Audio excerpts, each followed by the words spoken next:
My prayer for you is simple. May wisdom guide your management. May discipline guard your decisions. May generosity govern your increase. And may legacy follow your name. You see, every problem in your life, financial, relational, emotional, professional, is simply evidence of ignorance somewhere. The greatest enemy of man is not the devil. Let me say it again. The greatest enemy of man is not the devil. It is ignorance. Hosea 4:6 declares, my people are destroyed not because demons are powerful, but because they lack knowledge. The devil is not your biggest problem. Misunderstanding is. The absence of understanding is the presence of confusion. And where there is confusion, there is failure. So today, we are not going to fight the devil. We're going to fight ignorance. We're going to fight the lies that keep you in bondage. And we're going to expose the truth that will set you free. Lesson 4. The kingdom operates by understanding, not emotion. You can cry all night, you can shout all day, but until you understand, nothing will change. That's why Jesus spent more time teaching than healing. Healing fixed the symptom. Teaching fixed the system. He said, to you, it has been given to know the mysteries of the kingdom. He didn't say, to you, it has been given to feel. Knowledge establishes dominion. Emotion without revelation is frustration. You don't need to beg for what laws already guarantee. The problem is not that God has hidden success from you, is that you've ignored the keys that unlock it. So the problem behind your problem is not your situation, it is your system. You're praying for God to change your circumstance, but God is waiting for you to change your understanding. Listen carefully. Nothing is mysterious to the person who understands principles. Once you know the law, you can predict the result. You can live life intentionally, not accidentally. You can wake up every day and say, this will be a good day, not by faith alone, but by understanding the laws that make it so. That is why Proverbs 4:7 says, wisdom is the principal thing. Therefore, get wisdom. The word principle means first in order, priority, foundation. God is saying, if you miss wisdom, you miss everything else. You can pray, you can fast, you can shout, but if you violate principles, you will still suffer consequences. So today, I want to teach you 70 kingdom lessons, 70 principles that will fix 93% of your problems. Why not 100%? Because God will always leave a small margin to keep you dependent on Him. But if you learn and apply these lessons, 93% of the things that frustrate your life will disappear. Your marriage, your business, your faith, your career, most of what is broken is not broken by the devil, it's broken by ignorance. You don't need a new season, you need new sense. You don't need a new environment, you need new understanding. Change doesn't begin when you move, it begins when your mind moves. So today, prepare your heart, open your spirit. This is not entertainment. This is education for elevation. Because when you understand how the kingdom works, you no longer live by luck, you live by law. And the moment you grasp that truth, your days of frustration are numbered. Now, let's begin. Before you can fix your problems, before you can build your future, before you can walk in purpose, there must be understanding. Proverbs 4:7 says, wisdom is the principal thing, therefore get wisdom, and with all thy getting, get understanding. Notice it doesn't say get miracles. It doesn't say get emotions. It says get understanding, because understanding is the womb of success. Everything you fail to understand, you will inevitably abuse. Lesson 1. Ignorance is the greatest enemy of mankind. The devil thrives on ignorance. He doesn't fear your prayer if it's uninformed. He doesn't tremble at your worship if you don't understand why you're doing it. He fears knowledge because knowledge exposes his deception. My friend, you can't rebuke ignorance. You must replace it with truth. Say this after me. The absence of understanding is the presence of error. Every failure in your life is the result of a principle you violated, knowingly or unknowingly. So if you want to fix your life, don't ask what went wrong. Ask, what law did I break? Lesson 2. Where purpose is not known, abuse is inevitable. If you don't know why something exists, you will misuse it. That includes your time, your relationships, your gifts, and your body. Purpose protects function. A car is designed to drive on roads. If you try to drive it across the ocean, it's not the car's fault when it sinks, it's your ignorance of its purpose. In the same way, when you violate your design, you damage your destiny. Lesson 3. God created everything to function by principle. Everything in creation has laws that govern it. The seed obeys the law of sowing and reaping. The planet obeys the law of gravity. The mind obeys the law of focus. The moment you understand and align with those laws, success becomes predictable. God's kingdom doesn't operate by miracles as much as it operates by management of principles. Miracles are temporary solutions. Principles are permanent protection. Let me say it again. Miracles are for emergencies, but principles are for living. If you keep needing miracles every week, it means you're living outside the laws that make miracles unnecessary. The goal of God is not to keep rescuing you, it's to teach you how to rule. Lesson 4. The kingdom operates by understanding, not emotion. You can cry all night, you can shout all day, but until you understand, nothing will change. That's why Jesus spent more time teaching than healing. Healing fixed the symptom. Teaching fixed the system. He said, to you, it has been given to know the mysteries of the kingdom. He didn't say, to you, it has been given to feel. Knowledge establishes dominion. Emotion without revelation is frustration. Lesson 5. Change doesn't begin when you move. It begins when your mind moves. Some people think if they change cities, change churches, change partners, things will improve. But if your mindset doesn't change, you will recreate the same mess in a new location. The Israelites left Egypt, but Egypt never left their minds. That's why they wandered for 40 years. You don't escape failure by relocating.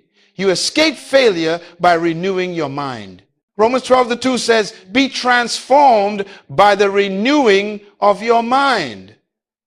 That word transformed means metamorphosis, a complete change from the inside out. It's not about patching the old, it's about becoming new. You cannot have a new life with an old mindset. You cannot step into a new season with old systems of thinking. So I ask you today, what do you understand about your own life? Do you know the principles that govern your purpose, your success, your relationships? Because until you do, you will continue to repeat cycles that prayer alone cannot break. Understanding is light, and light always exposes the hidden traps of darkness. When you gain understanding, you stop reacting and start responding. You stop guessing and start governing. You stop surviving and start succeeding. That's why Jesus said, you shall know the truth, and the truth shall make you free. Not shout the truth, not sing the truth. Know it, because knowledge of truth is what produces freedom. Your value is not in what you do, it's in why you do it. And when you live for purpose, your work becomes worship, your vision becomes legacy, and your life becomes a testimony of God's design. Lesson 4. The kingdom operates by understanding, not emotion. You can cry all night, you can shout all day, but until you understand, nothing will change. That's why Jesus spent more time teaching than healing. Healing fixed the symptom. Teaching fixed the system. He said, to you, it has been given to know the mysteries of the kingdom. He didn't say, to you, it has been given to feel. Knowledge establishes dominion. Emotion without revelation is frustration. So I ask you today, what do you understand about your own life? Do you know the principles that govern your purpose, your success, your relationships? Because until you do, you will continue to repeat cycles that prayer alone cannot break. Lesson 4. The kingdom operates by understanding, not emotion. You can cry all night, you can shout all day, but until you understand, nothing will change. That's why Jesus spent more time teaching than healing. Healing fixed the symptom. Teaching fixed the system.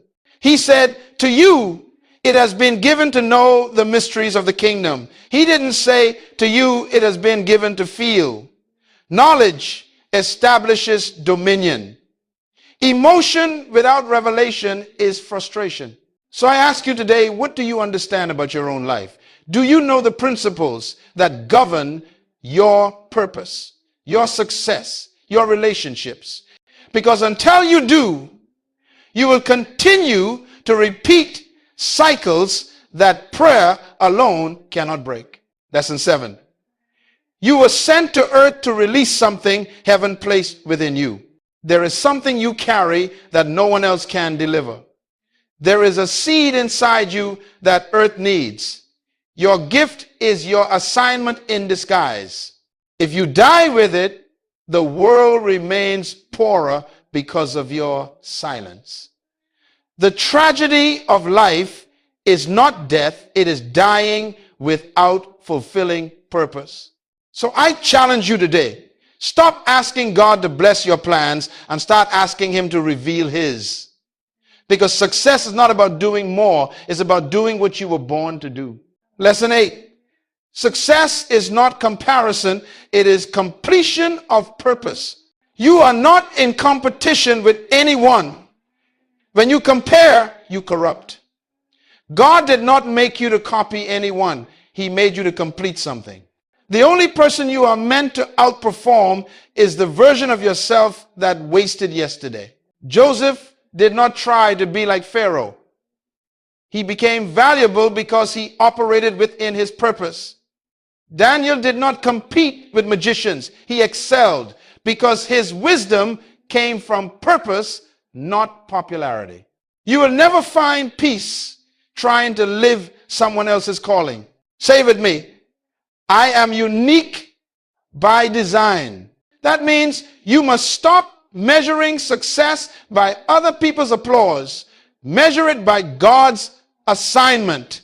When you fulfill what he sent you to do, you will hear the only approval that matters. Well done, good and faithful servant. Lesson 9. Your purpose is discovered, not decided. You don't decide what to be, you discover what already is. Purpose is not something you invent, it is something you uncover. It's like a seed. The tree is already inside. You don't pray for the seed to become a tree. You just create the right environment. Likewise, your purpose is already within you. Your job is to cultivate it through discipline, learning, and obedience. That's why I tell people, education is not the source of purpose. It's the tool to refine it.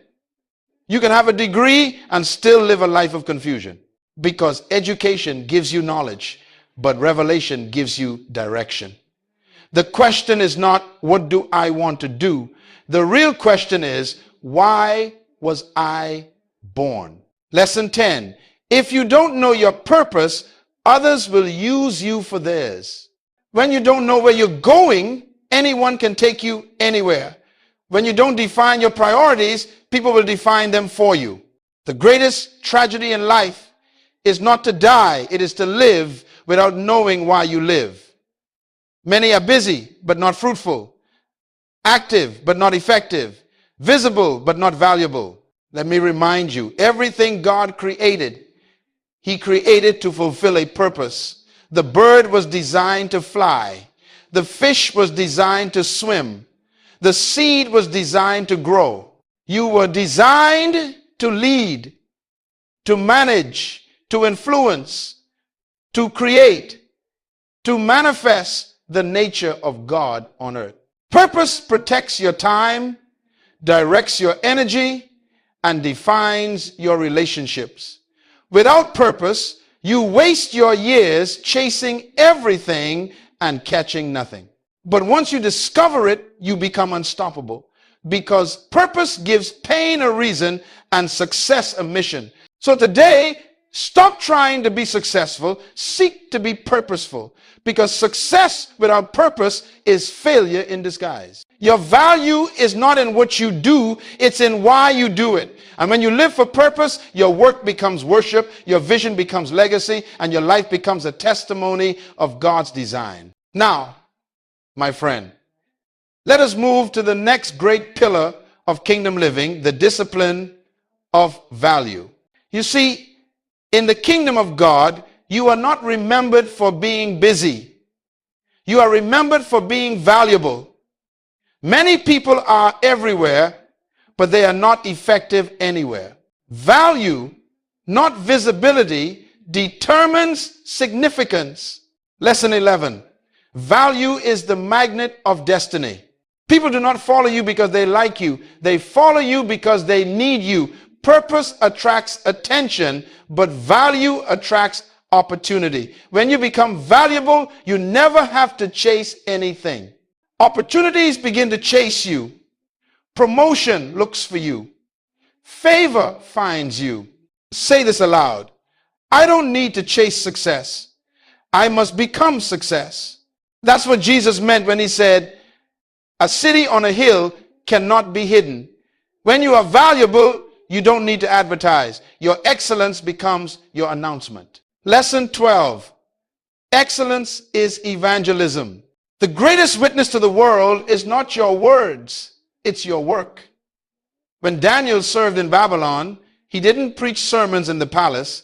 He displayed wisdom, discipline, and integrity. And the Bible says the king found him 10 times better than all the others. That's evangelism through excellence. Excellence is not perfection. It is doing ordinary things extraordinarily well. Whether you are sweeping a floor or leading a company, do it in a way that reflects the character of your king. Because God never rewards mediocrity. He only blesses mastery. Lesson 13. Be valuable, not just visible. There are many people in the crowd, but only a few make impact. Presence without substance leads to irrelevance. Some people spend their lives trying to be noticed, while others develop themselves to be needed. Visibility can be achieved overnight, but value takes years of development. Which one do you think lasts longer? Social media can make you visible. Discipline makes you valuable. Don't live for likes, live for legacy. Lesson 14. Don't pray for promotion, prepare for it. When you develop your value, you don't need to beg to be recognized. The Bible says in Proverbs 18:16, a man's gift makes room for him and brings him before great men. Notice, it doesn't say his connections, his money, or his emotions. It says his gift. Your gift will make room for you if you make time for it. Some people are praying for doors to open, but God is saying, I can't open the door for you until you have something to carry inside. Promotion doesn't come by prayer alone. It comes by preparation. The throne belongs to those who are ready for responsibility. Remember Joseph, when he was in Potiphar's house, he didn't complain. He developed competence. When he was in prison, he didn't waste time. He worked on wisdom. And when Pharaoh called, Joseph didn't need time to prepare. He had already prepared in private. That is why God could trust him in public. Say this after me. Private preparation leads to public promotion. Lesson 15. People pay for value, not time. The world does not reward availability. It rewards ability. There's a difference. You can be available all day and still remain broke. But when you invest years to build skill, character, and excellence, you can accomplish in minutes what others can't in years. Remember the story of the consultant who charged a high fee for 15 minutes of work? He said, "You're not paying me for 15 minutes, you're paying me for the 15 years that trained those 15 minutes. That's value. You see, value compresses time. When you become valuable, 1 hour of your work can be worth what others earn in a month. Stop trading time for money. Start trading value for reward. Hear me carefully. Your gift is God's deposit, but your discipline is your development. God gives potential, you create performance. Heaven gives seeds, you grow the fruit. The tragedy of our generation is that we want results without refinement, influence without investment, and recognition without readiness. But the kingdom doesn't work that way. God will never give you what you pray for. He gives you what you prepare for. So invest in yourself. Study, learn, practice, grow. Excellence is not an act, it's a lifestyle. When you become excellent, the world will find you. When you master your craft, doors will open by themselves. And when your value increases, your voice will carry authority. Because hear me, value is louder than talent. Value speaks without words. And when you develop it, even your silence will be respected. Now, let's move into something every great man and woman of purpose must learn: the power of boundaries. My friend, hear me well. Even Jesus had boundaries. If the Son of God needed to withdraw, so do you. Many people are exhausted not because they lack opportunity, but because they lack order. You cannot pour into others when your own cup is empty. You cannot fulfill purpose if you are constantly distracted by people who do not share it. Lesson 16. Availability without focus leads to irrelevance. Some people think being always available makes them valuable. No, it makes them ordinary. When you are everywhere, you are effective nowhere. The more available you are, the less people appreciate you. Because what is common becomes cheap, and what is always accessible loses its worth. Let me tell you something. Even favor has an expiration date when abused. You cannot be available for everyone and still be aligned with your assignment. The devil's greatest strategy is not to destroy you, it is to distract you. He will not attack your purpose directly. He will overload your calendar until you are too busy to hear from God. Say this with me. My time is holy. It is the currency of destiny.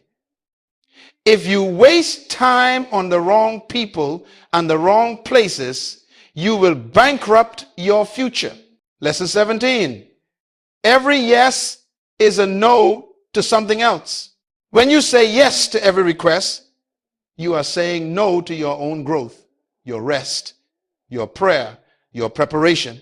Learn to measure your commitments against your calling. Ask yourself, does this align with my purpose? If it doesn't, have the courage to say no. Saying no is not rebellion, it is wisdom. It means you understand that obedience to God sometimes requires disappointing people. Lesson 18. Protect your priorities.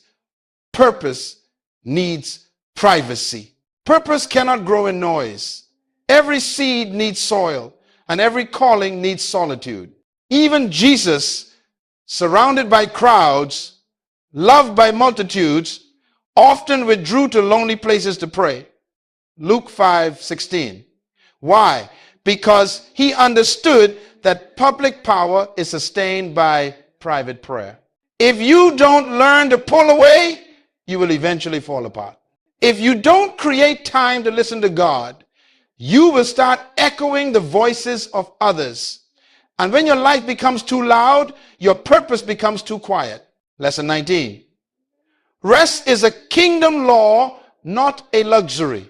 Rest is not laziness. Rest is renewal. God himself worked 6 days and rested on the seventh. If the Creator rested, what makes you think the created can survive without it? Burnout is not a badge of honor. It's evidence of poor management. The Sabbath was not made for religion. It was made for rhythm. You cannot keep producing if you never pause to refuel. Rest restores revelation. When you are rested, you think clearer, decide wiser, and create better. Lesson 20. Boundaries are not selfish. They are stewardship. Boundaries protect blessing. When you set boundaries, you are not shutting people out. You are keeping your purpose in. You are protecting the anointing God entrusted to you. Nehemiah understood this when his enemies tried to distract him from rebuilding the wall. They said, "Come down and meet with us." But Nehemiah replied, "I am doing a great work and cannot come down." Nehemiah 6-3. That must become your declaration. Say it with me. I am doing a great work and I cannot come down. You don't need to explain your no. You don't need to justify your limits. Purpose is reason enough. So stop feeling guilty for protecting your time. Stop apologizing for your focus. Boundaries are not barriers. They are bridges to effectiveness. When you master the power of boundaries, you gain authority over distraction. You begin to move from reacting to leading, from exhaustion to excellence, from being busy to being fruitful. Now, my friend, let's move to a principle that separates dreamers from achievers, the secret of discipline. If there is one thing that determines whether you will fulfill your destiny or merely admire others who do it, is this: discipline. Desire is cheap. Discipline is expensive. Everyone wants success, but few are willing to pay its price. Lesson 21. Discipline is the bridge between vision and reality. Vision without discipline is illusion. You can have the clearest dream from God, but if you lack the discipline to follow it through, it will die in your imagination. God gives vision freely, but he reserves manifestation for the disciplined. Paul said in 1 Corinthians 9:24-27, "Do you not know that in a race all the runners run, but only one gets the prize? Run in such a way as to get the prize." Then he said, "I beat my body and make it my slave." What does that mean? He's saying, I don't let feelings lead me, I let purpose lead me. Discipline means you act based on principle, not emotion. Lesson 22. Your habits predict your future. Your destiny is not decided by your dreams, it is decided by your daily decisions. You will never change your life until you change something you do daily. Your habits are the prophecy of your future. Show me your routine, and I will show you your destiny. Every great man and woman of God developed discipline. Jesus prayed before dawn. Daniel prayed 3 times a day. Joseph worked with excellence even in prison. David wrote psalms in caves. These were not random acts. They were habits of greatness. So ask yourself today, what habits are building or breaking your destiny? Lesson 23. Self-control is self-respect.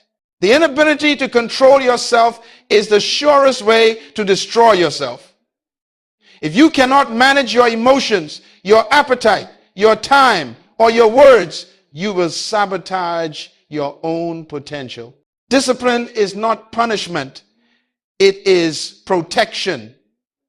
It guards you from self-destruction. Proverbs 25-28 says, like a city with broken walls is a man who lacks self-control. Without discipline, you are defenseless. The enemy doesn't need to attack you. Your own habits will do it for him. But when you control yourself, you honor yourself. Because the highest form of respect is mastery over your own impulses. Lesson 24. If you cannot control your appetite, you cannot control your destiny. Esau sold his birthright for a single meal. A moment of pleasure cost him a lifetime of purpose. Discipline means saying no to the temporary so you can say yes to the eternal. Every time you deny the lesser, you make room for the greater. That's why fasting is not just about food, it's about focus. It reminds your flesh that your spirit is in charge. You can't lead others if your stomach leads you. You can't manage people if you can't manage yourself. Lesson 25. Consistency turns ordinary into legendary. One act of discipline won't change your life, but daily discipline will. The power of small, consistent actions compounds over time. A drop of water falling on a rock every day eventually breaks it. Likewise, a disciplined man will accomplish what the talented man only talks about. Discipline turns momentum into mastery. Talent may open the door, but only discipline keeps you there. Say with me. Discipline is the womb of greatness. Yes, because discipline births destiny. You see, success in the kingdom is not luck, it is law. God does not promote wishes, he promotes workers. Proverbs 13:4 says, the soul of the diligent shall be richly supplied. So stop waiting for perfect conditions. Stop waiting for motivation. Motivation is temporary. Discipline is eternal. Motivation gets you started. Discipline keeps you going. Motivation is a feeling. Discipline is a decision. Discipline means you do it even when it's hard, even when no one is watching, even when you don't feel like it, because your purpose demands it. Remember this. Discipline today is deliverance tomorrow. When you live with discipline, you no longer chase opportunities, you attract them. Because discipline is what God can trust. And God only anoints what he can trust. Now, we move to the next great key in the kingdom. The principle of faith and obedience. So stop waiting for perfect conditions. Stop waiting for motivation. Motivation is temporary. Discipline is eternal. Motivation gets you started. Discipline keeps you going. Motivation is a feeling. Discipline is a decision. Let me say that again. Faith is not manipulation. It is cooperation with divine principles. Faith doesn't make God move. Faith moves you to align with what God already said. Remember this. Discipline today is deliverance tomorrow. When you live with discipline, you no longer chase opportunities, you attract them. Because discipline is what God can trust. And God only anoints what he can trust. Faith is one of the most misunderstood concepts in the church today. Many people treat faith like magic, something mystical that makes God do whatever they want. But true faith is not manipulation, it is cooperation. Faith is not waiting for evidence, it is acting on instruction. The proof of faith is not your shout, it is your step. Lesson 27. God blesses instruction, not intention. You can have the best intentions in the world and still live in disobedience. God doesn't reward what you mean to do, he rewards what you actually do. Intentions are good, but instructions are divine. When God told Joshua to march around Jericho, he didn't ask him to understand the strategy, he asked him to obey it. The walls didn't fall because of volume, they fell because of obedience. The miracle was in the method. Faith is not waiting for evidence, it is acting on instruction. The proof of faith is not your shout, it is your step. Lesson 28. Every miracle is a result of obedience to a principle. God does not violate his laws to help you, he uses his laws to bless you. When Jesus multiplied the loaves and fish, he first told the disciples, sit the people down. Why? Because order always precedes increase. God will never multiply what you refuse to manage. Say this after me. My obedience is my access. That's right. Obedience gives you access to promises that prayer alone cannot unlock. Miracles are not random. They are the reward of alignment. The woman with the oil in 2 Kings 4 didn't just receive a miracle because she cried. She received it because she followed instructions.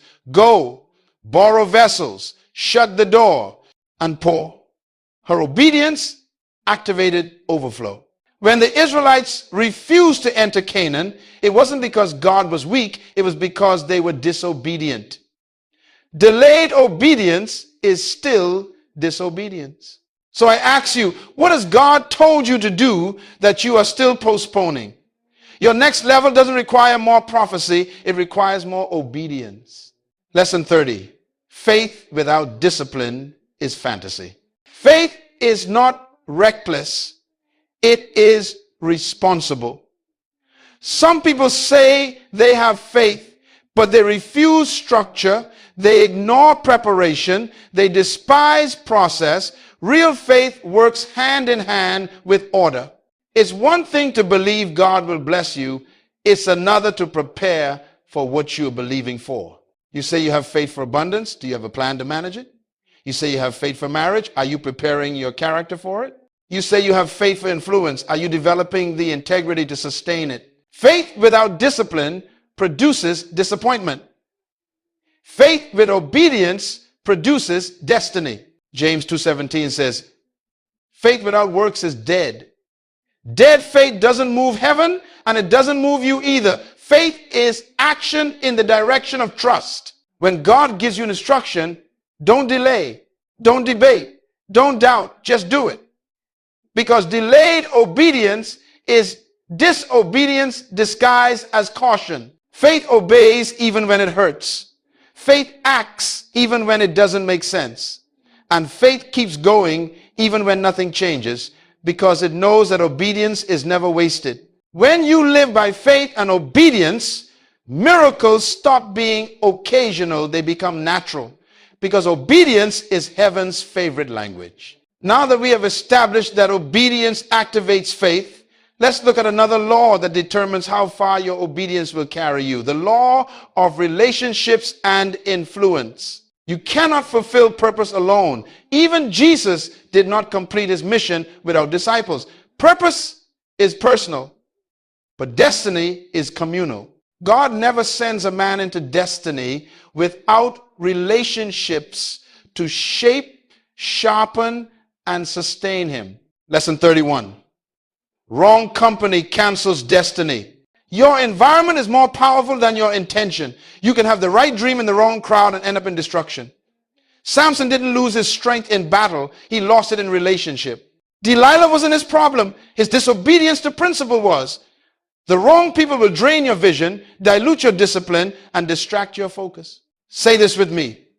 Who I walk with determines where I arrive. If your friends are not going where you're going, you're not in fellowship, you're in conflict. Lesson 32. Your friends are prophecy. They predict your future. Proverbs 13:20 says, he who walks with the wise will become wise, but a companion of fools will suffer harm. You don't even need to pray to know your future. Just look at your circle. If you spend your time with those who gossip, you'll soon become one. If you walk with thinkers, you'll begin to dream higher. If you walk with worshipers, you'll become more sensitive to God. Your friends are mirrors of your mindset. You can't soar like an eagle if you keep nesting with pigeons. Lesson 33. Relationships must be purposeful, not convenient. Not everyone who is around you is assigned to you. Some people are in your life for a reason, some for a season, and some for a lesson. Learn to discern the difference. Purposeful relationships stretch you, sharpen you, and strengthen your assignment. Convenient relationships comfort you, but rarely change you. James 2:17 says, faith without works is dead. Dead faith doesn't move heaven, and it doesn't move you either. Faith is action in the direction of trust. Lesson 34. You cannot fly with people who love the ground. Some of you are trying to take off, but you're surrounded by those who have no wings. You talk about vision, they talk about entertainment. You talk about purpose, they talk about problems. You talk about building, they talk about blaming. You can't rise above the environment you tolerate. When God called Abraham, the first instruction was leave your country, your kindred, and your father's house. Because sometimes separation is preparation. God will remove certain people not because they are bad, but because they are not built for where you are going. Lesson 35. Honor attracts favor. Relationship is a currency in the kingdom, and its value is measured by honor. When you honor people, you create access. Dishonor closes doors. Joseph honored Pharaoh's authority, and his gift made room for him. Daniel honored kings, and his wisdom promoted him. Jesus honored the Father, and he received authority over all. Hear this. You can't receive from someone you don't respect. When God wants to bless you, he sends people. When Satan wants to destroy you, he also sends people. Your discernment will determine your direction. So guard your circle. Choose your confidants wisely. Not everyone deserves access to your mind or your time. Love everyone, but not everyone should lead you. Forgive freely, but trust slowly. Be kind to all, but connect deeply only with those who fuel your fire, not those who drain your oil. Because relationships are the garden where your influence grows or dies. If you want to multiply your impact, multiply the right alliances. If you want to guard your destiny, prune the wrong attachments. Remember this, isolation prevents growth, but infection prevents destiny. Choose carefully. Stay teachable. Stay humble. Stay surrounded by greatness.